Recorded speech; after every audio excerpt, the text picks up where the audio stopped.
अस्सलाम वालेकुम। आज मैं आपके साथ एक रेसिपी नहीं बल्कि एक टिप शेयर करने वाली हूँ। अंडा बॉयल कैसे करते हैं। अक्सर अंडे ख़राब हो जाते हैं बॉयल करते करते, छिलका सही से नहीं उतरता। तो आप इस टिप के साथ अंडे को बॉयल करिएगा और फिर मुझे बताइएगा कि आपको मेरी टिप कैसी लगी। तो करना ये है कि आपने जब भी अंडे बॉयल करने हैं, इसमें 2 टेबल स्पून या 3 टेबल स्पून के करीब करीब हमने विनीगर ऐड करना है और साथ में 1 टेबल स्पून के करीब करीब हमने इसमें नमक ऐड करना है।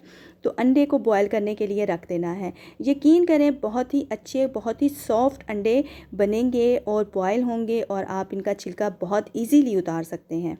तो नेक्स्ट ये है कि अगर आप मेरे चैनल पे नए हैं तो मेरे चैनल को सब्सक्राइब करें, बेल आइकन को प्रेस करें ताकि मेरी आने वाली वीडियो का नोटिफिकेशन आपको मिल सके। तो आप देख रहे हैं अंडे किस तरह से अच्छे से छिलका उतर रहा है, कहीं से भी टूट नहीं रहा, बहुत अच्छे छिलके उतरे हैं। आप जितने मर्ज़ी अंडे बॉयल करें, कभी भी अंडा ख़राब नहीं होगा। तो अगर आपको मेरी टिप अच्छी लगी तो शेयर ज़रूर करिएगा, लाइक ज़रूर करिएगा, कमेंट ज़रूर करिएगा। मुझे दें इजाज़त, मैं मिलूँगी नेक्स्ट टिप के साथ। अल्लाह हाफ़िज़।